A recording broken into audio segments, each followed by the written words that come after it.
kan di mana-mana menumpuk. Di sampah-sampah ini kalau daerah-daerah lain, daerah yang maju sudah mulai dimanfaatkan untuk dijadikan pupuk kompos atau pupuk organik. Bagaimana kita ke depannya, Pak Kadis? Oke, terima kasih Pak. Memang kita di Dinas Lingkungan Hidup Agam hari ini lagi fokus dalam hal menangani sampah. Kenapa? Karena persoalan sampah ini di mana-mana sama. Artinya masyarakat kita secara umum abai terhadap sampah, sehingga sampah berserakan. Nah, maka kita di dinas, karena ini menjadi tanggung jawab kita selalu berinovasi, berpikirkan bagaimana sampah-sampah ini bisa kita kelola dengan baik. Maka yang pertama, kami di LH sudah membentuk bank sampah induk yang kita beri nama Bank Sampah Induk Sumber Berkah. Nah, sudah kita launching pada tanggal 25 Juni kemarin oleh Pak Bupati Agam. Nah, kemudian pola yang kami buat dengan Bank Sampah Induk ini adalah dengan moto buang sampah beli sampah. Artinya selama ini masyarakat kita membuang sampah membayar distribusi. Kenapa? Karena kita melayani mereka. Nah, kemudian masyarakat membuang sampah itu secara global saja. Sementara sampah itu akan bisa kita olah, kita manfaatkan pada saat sampah itu sudah terpilah. Organik saja, kemudian anorganik saja. Nah, maka dari itu melalui Bank Sampah Induk kami coba membuat program buang sampah beli sampah. Kalaulah sampah itu dipilah di sumbernya, apakah itu sumbernya rumah tangga, apakah itu sumbernya pasar, apakah sumbernya kedai, dan lain sebagainya, baru nanti kerjasama dengan Bank Sampah Induk di DLH, maka kami akan terima sampah organik dari sumber tadi, kami nilai untuk organik Rp100 per kilo, untuk plastik 1.000 kilo. Jadi kalau gitu jadi pendapatan pula oleh rumah tangganya. Iya, karena ini adalah organisasi bank sampah kita. Nah, kemudian bank sampah ini mengolah, kalau organik ini yang kita olah menjadi kompos dan juga untuk budidaya maggot. Nah, namun hari ini yang baru kita jalankan sampah organik itu baru untuk pembuatan kompos. Nah, kemudian potensi kompos kita, sampah organik kita di Agam berdasarkan data sampah yang masuk ke TPA kita, itu rata-rata setiap hari itu sampah masuk ke TPA kita itu 65 ton. Yang di Cumate. ya. Kemudian kita perkirakan prediksi 70%-nya organik. Jika 70% organik, artinya sampah organik masuk ke TPA setiap hari itu lebih kurang 45,5 ton. Kemudian jika itu kita jadikan kompos, itu berpotensi komposnya 30% dari sampah organik itu sendiri. Artinya jika kita mampu menjadikan kompos sampah organik yang 45,5 ton per hari tadi, kita akan bisa menghasilkan kompos 13 ton lebih setiap hari. Di Perda kita, Perda 1 tahun 2024 tentang restribusi, itu harga jual kompos kita 1.000 per kilo. Sudah ada di Perda kita.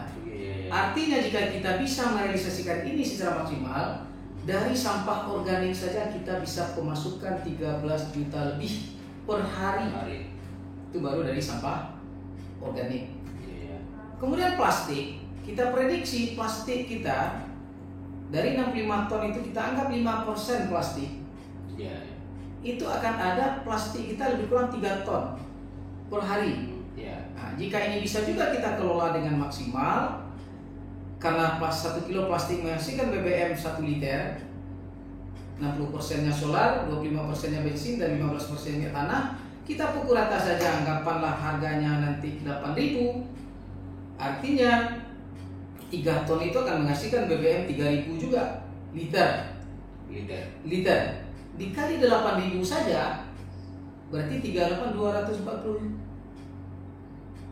Berapa? 25 juta. Berapa itu? Ya, Nah, sekitar itu.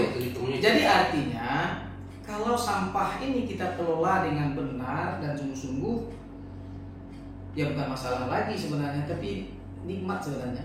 Iya, iya. Karena pemasukannya luar biasa. Jadi ide ini kapan jadi dimulai? Sebenarnya ide ini muncul pada saat saya dilantik jadi Kepala Dinas LH pada tanggal 25 Januari 2024. Dinas LH persoalan sampah sangat krusial di waktu itu karena pasca terjadinya longsor TPA regional di Payakumbuh. Akibatnya semua sampah kita di Agam Timur dibawa ke Lubuk Basung. Yang selama ini sampah yang masuk ke TPA Sungai Jariang itu hanya sampah Agam bagian barat saja.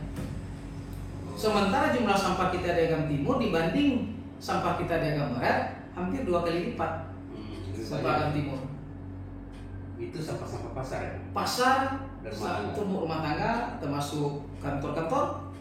Nah, ini yang jadi persoalan. Dan kami lihat di TPA cepat sekali timbalan sampah ini. Kalau kita biarkan seperti itu, dalam waktu yang tidak berapa lama lagi TPA kita penuh.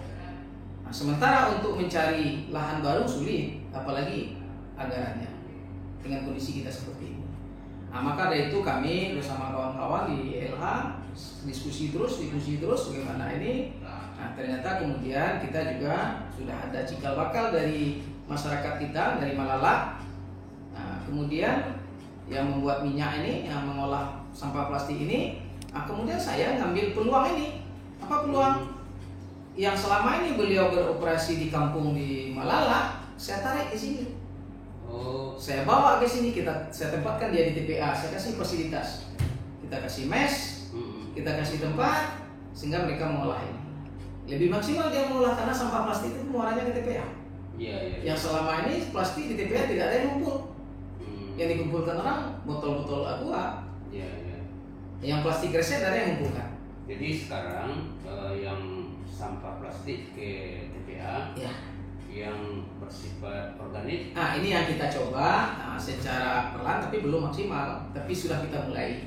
Jadi ke depan, insya Allah minggu depan saya sudah sampaikan ke teman tadi, kita kondisikan sampah-sampah pasar kita supaya mereka pilah. Jadi salah satu pembicaraan saya kemarin sore dengan pengurus pasar Balai Selasa itu hari Selasa pagi atau hari Senin sore kita antar karung ke sana. Kemudian petugas pasar membagikan karung itu ke pedagang sayur. Nah, jadi sampah pedagang sayur itu tidak berserakan, tapi dia masukkan ke dalam karung ini. Nah, kalau sudah di dalam karung, tidak bercampur dengan sampah lain, sore nanti petugas saya akan jemput. Jadi betul-betul terpilah. Ini kita coba membuat seperti itu. Nah, kemudian dampak lanjutan, jika ini betul bisa kita realisasikan, ada dampak istilah orang sekarang dampak dominonya, efek dominonya. Apa itu? Kalau kita bisa menghasilkan sampah sampai puluhan ton per hari seperti yang kata-kata tadi, kita tahu sekarang bahwa lahan-lahan pertanian kita rata-rata sudah tandus. Karena masyarakat kita cenderung memakai bahan kimia. Nah, maka kompos inilah solusi untuk memperbaiki kualitas lahan pertanian kita. Tinggal lagi pimpinan daerah, nanti kita berharap pimpinan daerah mau memberi kebijakan untuk memperbaiki lahan masyarakat tani kita yang tandus, yang gersang ini. Pemerintah ambil bagian di sana untuk mengembalikan struktur tanahnya agar bagus. Artinya dianggarkan oleh pemerintah daerah nanti untuk membantu kelompok-kelompok tani kita dengan kompos untuk memperbaiki lahan-lahan pertanian mereka. Nah, maka kompos kita akan laku nanti. Lahan pertanian kita akan subur kembali. Kepada petani kita jual atau bagaimana? Ya, ada dua. Kalau ini menjadi program pemerintah, tentu dibantu, dianggarkan oleh dinas, kemudian diberikan kepada kelompok-kelompok tani. Nah, bagi yang tidak dapat bagian itu, tidak juga mungkin semuanya tercover oleh pemerintah. Nah, maka akan ada nanti bagian juga petani secara swadaya. Tapi sasaran kita untuk memperbaiki lahan-lahan pertanian kita. Kita kan sudah 2 pekan ya mengerjakan pembuatan kompos. Sekarang sudah berapa kira yang sudah kita hasilkan? Belum. Karena ini proses pembuatan kompos ini berjalan sampai 30 hari, 1 bulan. Nah, jadi makanya saya bikin rentangnya intervalnya 1 minggu supaya kita panen juga nanti 1 minggu. Nah, jadi setiap itu panen, jadi kita sekarang bikin 4 tempat, 1, 2, 3, 4. Yang kelima, yang 1 ini udah panen. Nah, ini panen, taruh di sini. Yang minggu kedua ini panen, taruh di sini. Nah, jadi simultan dia nanti seperti itu. Ya, mudah-mudahan ini menjadi menjadi semacam kemajuan besar lah buat Kabupaten Agam. Mudah-mudahan, Pak. Yang pertama dalam rangka meningkatkan produksi pertanian, terutama sekali bahan pangan pokok tadi. Yang kedua untuk menghindari agar sampah tidak berserakan. Oke Pak Kadis, terima kasih. Tentu harapan kita atau himbauan kita Pak ini juga kepada kawan-kawan media, tolong juga disuarakan ke masyarakat kita agar masyarakat kita mau memilah. Nah, memilah aja. Saya nanti janji sebagai kepala LH janji ke masyarakat terutama di pusat kota, jika masyarakat sudah betul-betul memilah sampahnya di rumah tangganya, nanti saya akan pilah juga mobilnya. Jadi pagi mungkin saya sisir dulu dengan mobil untuk sampah organik saja. Bagaimana kalau di rumah tangga juga disiapkan tempatnya pemisahan ini kan, barangkali rumah tangga juga mau itu kan menyisihkan, oh ini tempat plastik, ini tempat organik.